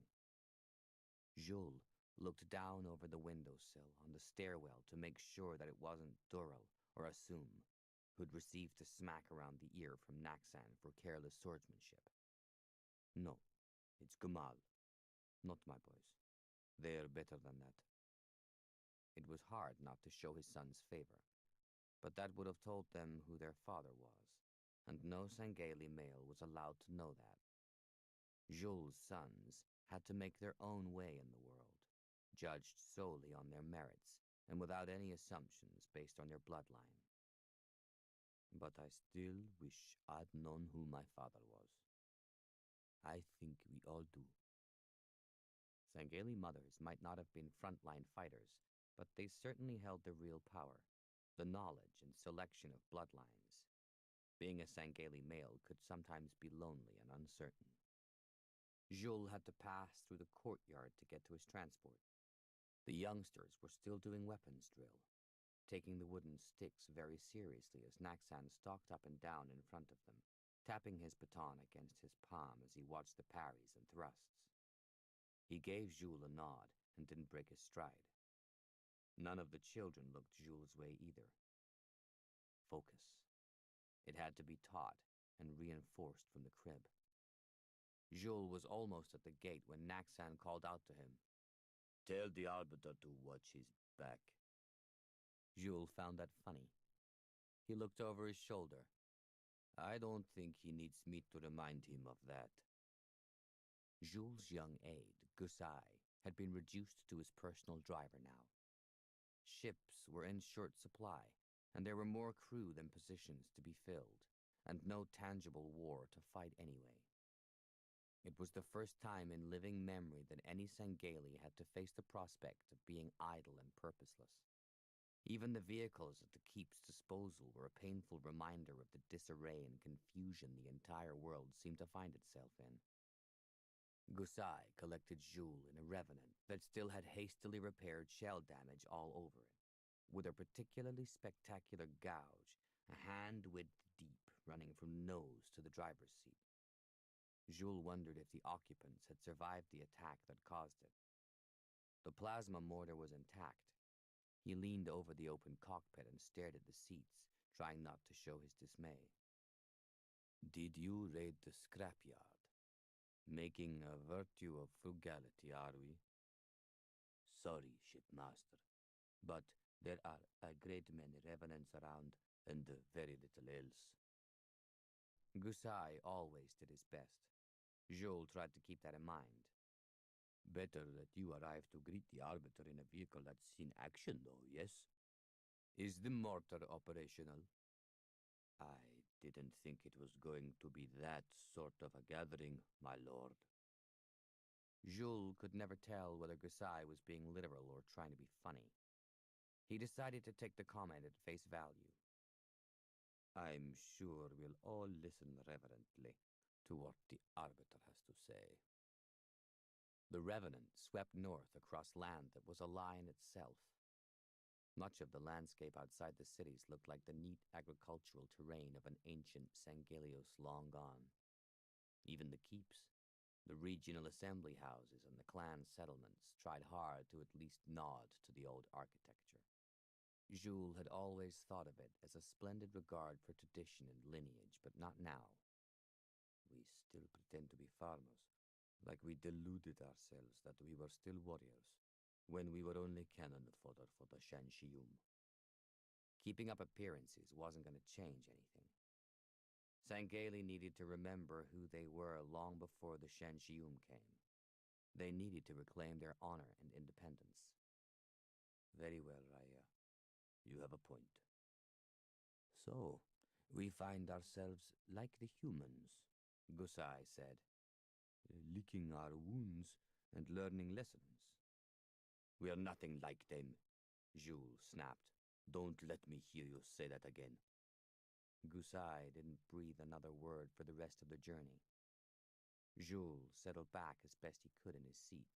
The metal frame was buckled, he was certain, and inhaled the scents on the breeze, eyes shut. The smell of the ocean mingled with the sharp scent of roadside herbs bruised by the Revenant's thrust. It was a fragrant and familiar mixture that he'd missed during his years at the front. The Arbiter's drawn a good crowd, my lord. Gusai slowed the Revenant to a halt, and Jules opened his eyes. I believe the humans would call that a full house. Every elder entitled to wear the Mdama title seemed to be here already. An assortment of transports sat along the sweeping road up to the Kadon's keep, mostly revenants and ghosts, but also a human vehicle, a hydrogen-powered thing of which he'd seen far too many, a warthog. So somebody had brought home a battlefield trophy for his clan. Well, there was no edict against tasteless eccentricity. It might even have belonged to Kadon Levu Mdama himself. Whatever his reputation in combat, old Levu had such vulgar tendencies that it made Jules wonder if his mother had consorted with the Kikyar. Wait here, Jules said, climbing out of the Revenant. I doubt this will take long. Levu was a traditionalist, so Jules forgave him his undignified tastes. The Kadon still had a huge, tiered chamber at the heart of his keep, the kind that ancient Sangeli warlords had once held court in, albeit with the latest comforts and technologies provided by the Sanchium. The walls were an electric blue, almost painfully intense and shiny with lacquer. Jules nodded at the clan elders he knew well and caught the eye of those he didn't, then took his seat. The purplish-black upholstery was just as glossy and awful as the walls. He wondered if Levu was trying to emulate the leather cushions and lapis paneling of old Rolam. Someone leaned forward from the tier above and behind him to tap his shoulder. So, what are we going to do for a high council now we've kicked out the Shanxium, Jules? An assembly of Kadons? We don't even have a global capital to meet in. The keeps will argue about that until I grow a damn beak. It was Forze, another shipmaster without a ship. Do we even need a council? Jules asked. All we need to worry about is holding an army and a fleet together. We can manage that. Of course we need a council. The only reason we didn't have one was because the Shanxium told us what to do. He was interrupted by a growing rumble of murmurs as the doors on the lower level opened. Jules looked down from his second-tier seat to see Levu usher in the Arbiter, Fel Vadam. I wonder if he's missing his pet humans. Why does he think any of them are worth sparing? Vadam wasn't quite as tall as Jules had imagined.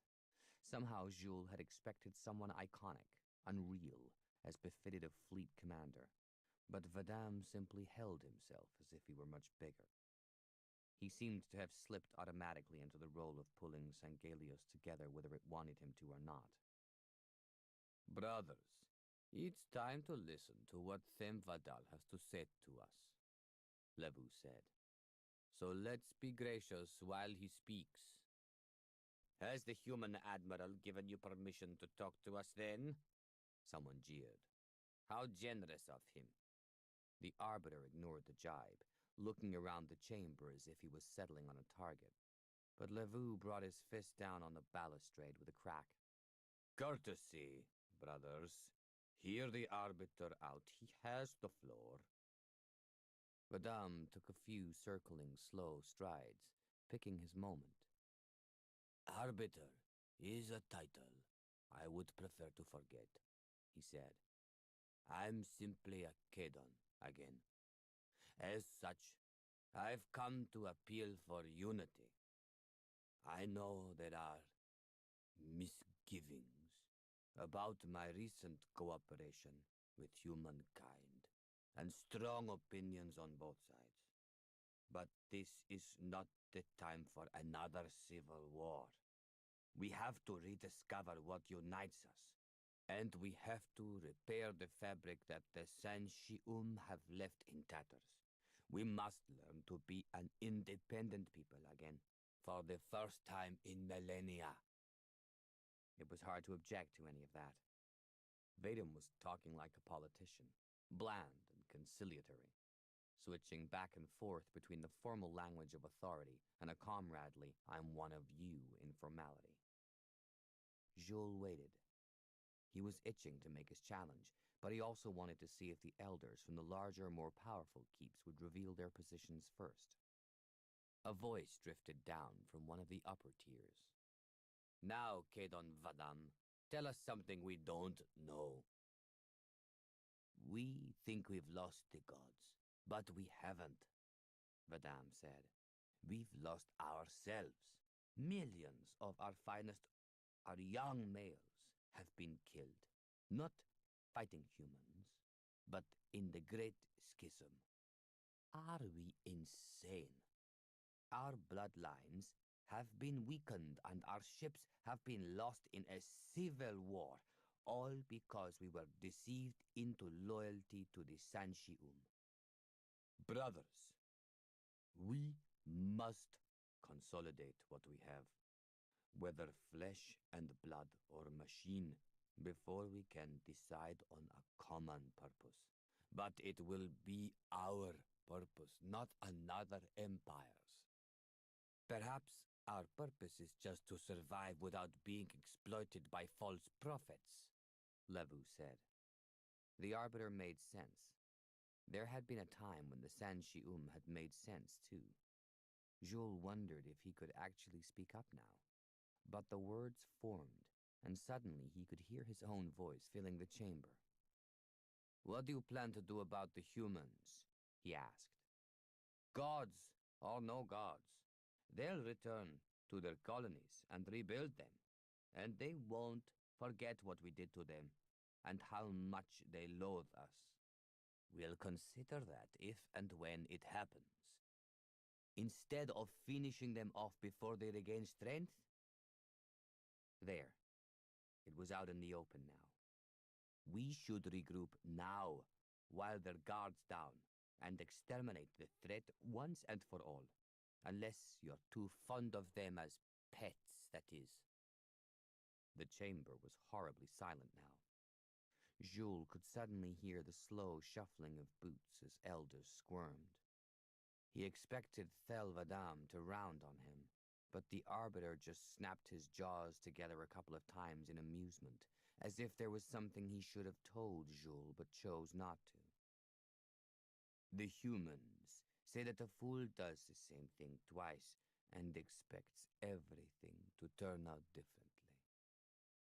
Vadam lowered his voice. It might have escaped your notice that we never managed to defeat them, and we're in worse shape now than we were a year ago. Then his expression changed, as if he was steeling himself to break bad news. We've stopped fighting. We need to stop because we can't rebuild without stability. Therefore, I plan to reach a peace agreement with the humans, to formalize what has already taken place. Both sides have finally run out of blood to shed, brother. But you can't do deals with humans. Have you forgotten already? Jules was appalled. Not pressing home Sangali's superiority was one thing, but willingly giving in? That was close to treason. They're liars and thieves, all of them. Madame walked over to the balustrade that separated the floor of the chamber from the first tier of seats to look up at Jules. It wasn't a threatening gesture. It seemed more like curiosity to see what this upstart, this young elder of a small keep, looked like at closer quarters. There are honorable humans, Madame said, resting his hands on the balustrade. I've fought alongside them. None of us would be alive now if there weren't. But I plan to agree to a treaty, not because I have any fondness for humans, but because I love Sangalios. He pushed away from the balustrade and walked back into the center of the chamber. Suddenly the charismatic leader again, the hero of the fleet. The law is clear. If anyone disagrees, you have a remedy. You may attempt to assassinate me. That is your legal right. Jules sat there for some minutes after the address ended. The rest of the elders filed out, and he found himself staring at the empty chamber floor with just Forze behind him. He could hear him fidgeting with his holster. I think we're going to live to regret that, Forze said. We? Jules had felt like the lone voice of reason. Challenging him, he seemed amused. No, we'll regret letting the humans off the hook. So, are you with me then? As soon as Jules said it, he realized he wasn't even sure what "with me" meant. He just knew that whatever dismissive things he'd said about his enemy, humans were not all the same. Thel Vadam's honorable pets were the exception, and the rest would go back to doing what they'd always done as soon as they recovered their breath. Jules had to galvanize the Sangali into stopping humankind while they still could. Yes, I'm with you, said Forze. What now? Jules got up and wondered how he would explain this to Raya. I'll think of something, he said. Threat Analysis Wing, Bravo 6, Sydney, January 26, 2553. Mal Geffen had never liked corridors, especially dimly lit ones. It was a weird phobia for a man who was happy to free-fall into the pitch-black unknown or drop from low orbit behind enemy lines in a glorified coffin. He'd given up trying to fathom it out. He just knew that he didn't like what he could see, or couldn't see in this case. The double doors at the end of the passage were picked out by emergency lighting, the kind you had to follow in the event of a fire. You still with me, Vaz? Vaz's parade boots clicked behind him on the tiles. I warned you that it'd make you go deaf. It's the Wendy house. What is? This is where the fleet brass used to war game and run tabletop exercises. Mal's voice echoed. He dropped to a whisper as they came to a halt in front of the doors. Wendy house, you know, where kids play at being grown-ups. They stared at the security panel. Vaz shrugged, still miserable as sin. It was going to take Mal some time to make him forget that useless tart who dumped him. He'd keep trying. The kid needed to get out more. Cheer up. It might be a stripper and a cake, Mal said. He still had no idea why they were here. It wasn't going to be a celebration, that was for sure. Surprise party for the conquering heroes. Vaz put his palm on the entry panel, unmoved. Yes, I tripped over all the rose petals on the red carpet. The security doors opened, and Mal took a pace inside. The smell of cleaning fluid and musty carpet hit him. The room looked like it hadn't been used in years. Its walls lined with old chart display panels, showing trouble spots that hadn't been active for decades. Earth colonies in a dozen systems, human-on-human violence. War had been a lot simpler then, or so his granddad had told him. He walked around tables pushed together into a rectangle, wiping his finger across the unconvincing oak effect surface, but finding no dust at all. Are you here for the free sandwiches? 'Cause there aren't any. It was a woman's voice. Mal guessed Canada, northeast. She emerged from behind one of the tote boards where make-believe generals had once tallied imaginary KIAs in counterinsurgency battles that never happened. About 30, Asian, and wearing a flight suit with a pilot's brevet and sergeant's stripes. And an ODST 10th Battalion badge. One of us. Well, that's something. Her name tab said Devereaux, L. Either she hadn't been told this was a number 3's occasion, or she'd come straight from a sortie. You're not a stripper, Mal said. No. Are you? Because if you are, I want my money back. We better keep our clothes on then. Mal held out his hand for shaking, seeing as formalities had fallen by the wayside. Mal Geffen, and this is Vasily Beloy. He isn't a stripper either. Any idea why we're here, Sergeant? Leanne Devereaux. She looked Vaz over. Mal hoped she was just checking him out because Mal was all ready to dive in and ask what the hell was so interesting.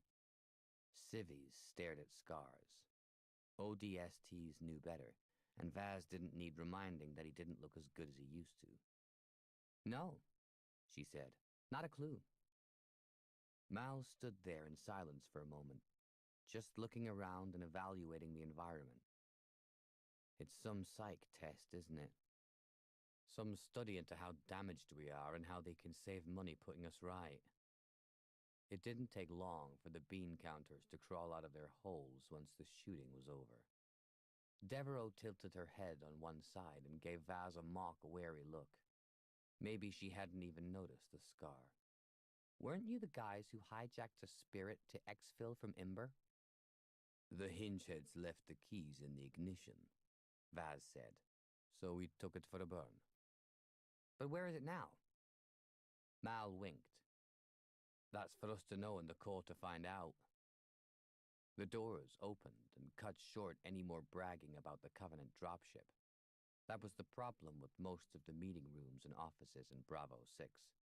They were soundproofed, and nobody could hear anyone coming until it was too late. The tallest, scariest woman Mal had ever seen stalked into the room. Even without Mjolnir armor, it was obvious what she was. Mal had never seen a Spartan in the flesh before. She looked more unreal in her UNSCN uniform than she would have in armor, he decided. He cast an eye over her sleeve. Morning, Petty Officer. He outranked her, but he still had to tilt his head back to look her in the eye. Christ, she had to be over 2 meters tall, easy. Good to see the Navy's managed to drag itself out of its bunk before lunch. Mal expected to get a bit of abusive but friendly banter back from her. That was the way of inter-service diplomacy, the custom of centuries. But the Spartan just looked down at him, unmoved. He couldn't work out if she was very blonde or completely gray. Naomi 010 staff, she said. I believe we're waiting for Admiral Perengoski. That's the idea. Mal couldn't read her at all. She's a bloody Valkyrie, she really is. Yeah, we are. Mal edged away to the tote boards and feigned intense interest in the list of unit acronyms scribbled beside actions on the incident timeline. Vaz and Devereaux sidled up to him. The three of them had already closed ranks without even thinking about it. "Here we go," Mal murmured. "They're going to inject us full of crap and put bolts through our necks. Frankentroopers." "Ah, that's just stories," Devereaux said. She didn't sound convinced, though. "But if it's not, I'm sure as hell not volunteering." Naomi, the Valkyrie, interrupted. "Officer on deck." Mal turned and snapped to attention, the reflex of 15 years slipping instantly behind the facade of the stony-faced, unreadable ODST. He decided his guess about a psych test was right. So this was Parangoski. Admirals never retired, technically speaking. But Mal was sure nobody really expected the old salts to front up and earn it for real once they were past 70. Parangoski walked in slowly with a cane for support, somehow managing to be both frail and terrifying at the same time. The crazy old woman who scared all the kids in the neighborhood. But she obviously wasn't crazy. Mal met her eyes for a disturbing second and fully believed the rumors that she could erase anyone stupid enough to cross her. "Stand easy," she said. "My apologies for the location, but strength through paranoia is my motto. Meet Captain Osman and Professor Phillips. They already know all about you. Take a seat." Phillips was a bearded bloke in his 30s who had civvy-hired help written all over him. Osman was tall, not Spartan tall, but conspicuous just the same. Parangoski settled down at the far corner of the tables and gestured them to sit. The old girl handed 6 datapads to Osman, who passed them around. Mal didn't get a chance to look to Vaz for a reaction before his screen flashed into life and told him the captain was Saren Osman, Oni, and Phillips was a Sangali expert from Wheatley University. Debrief, then. About what? The Bloody Spirit? What was so special about that? "I'll get to the point," Parangoski said. "You're under no obligation to undertake this mission." That sealed the deal for Mal.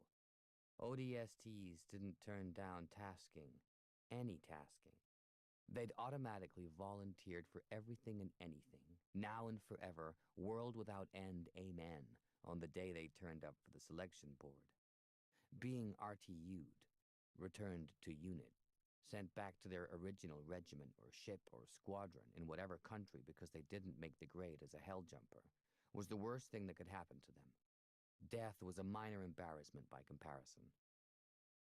Parangoski fixed Vaz with a watery but intimidating gaze. "Corporal, when's the best time to kick a man?" "When he's down, ma'am," Vaz said quietly. "And preferably in the nuts, hard as you can." Mal could have sworn that Parangoski smiled. It was more like a twitch of the lips, but he was pretty sure Vaz had hit the target. "A man after my own heart," she said. "Very well. I'm asking you all to go and kick the Sangali and their collective nuts in ways that might seem foreign to you. I want you to sow discontent and strife. They're already infighting, and I want to keep that going until we're ready to finish the job. Anyone not keen on that? There's no shame in refusing. I've seen your service records, and you've all more than earned the right to say no." Yeah, Mal was pretty sure she knew every last thing about them, right down to how many sugars they took in their coffee. So she had to know the answer she'd get. It was still a decent gesture, though. Nobody said a word. Osman seemed to be keeping an eye on the Spartan, and the Spartan kept giving her a furtive glance as if something was bothering her. They were both roughly the same age, so maybe there was some weird alpha-female power struggle going on. Mal made mental note to stay well clear. "I'm up for it, ma'am," Devereaux said. "But how foreign is this going to get? Because we're fine with assassination and sabotage." "I know. I'm talking about arming Sangeli dissidents. Misinformation. All deniable. Parangoski squinted at her datapad for a moment. You're going to have to think on your feet. Intel's very patchy now, and we're not sure exactly where the fault lines are forming between the various factions, so you'll be gathering information as you go.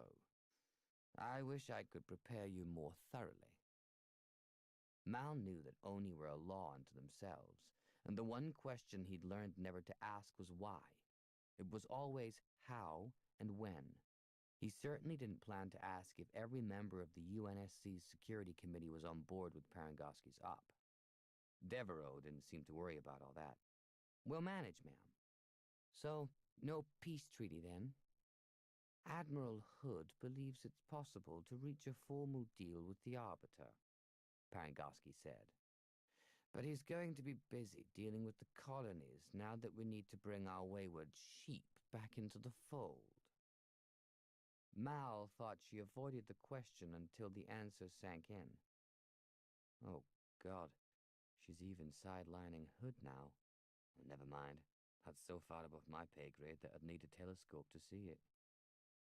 Had he been given a lawful order? Well, he hadn't been given an unlawful one yet. Phillips was still sitting there with the expression of a rabbit about to be hit by a truck that it just hadn't seen coming. He hadn't said a word yet. Vaz glanced at him. So, what's the professor's status, ma'am? Vaz asked. We're looking after him, yes? No. He'll be armed and he'll take his chances just like you. Parangoski hovered on the edge of looking concerned. You'll have to forget the chain of command and make your own decisions out there. Our comms are a shambles. We've got relays down.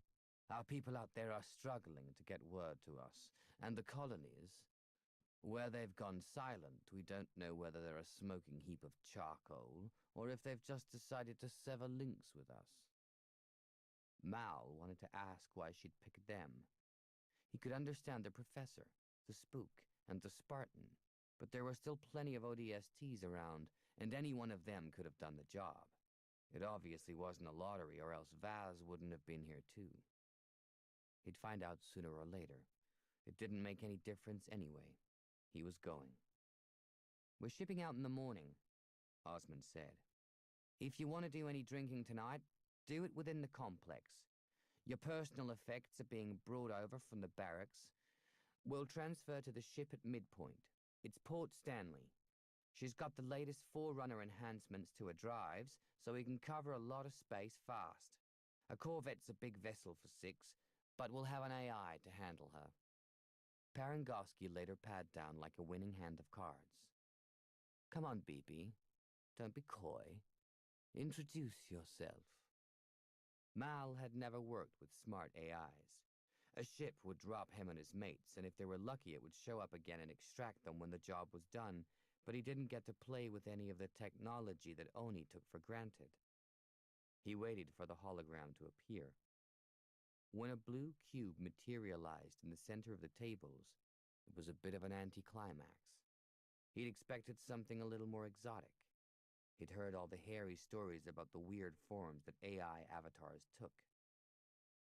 That'd be me, the blue cube said in a news anchor's tenor voice. The taxi driver. Black box. Airport runs my speciality. Mal leaned back in his seat and caught Vaz's eye for a second. He looked carefully blank, like he always did. We don't do PSYOP. We've never worked with Spartans before, and we're definitely not trained for this spook stuff. But how hard can it be? They were ODSTs. They could do anything. It was all about the right attitude, a commando's state of mind.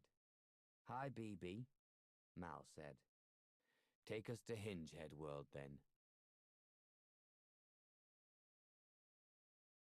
Chapter 3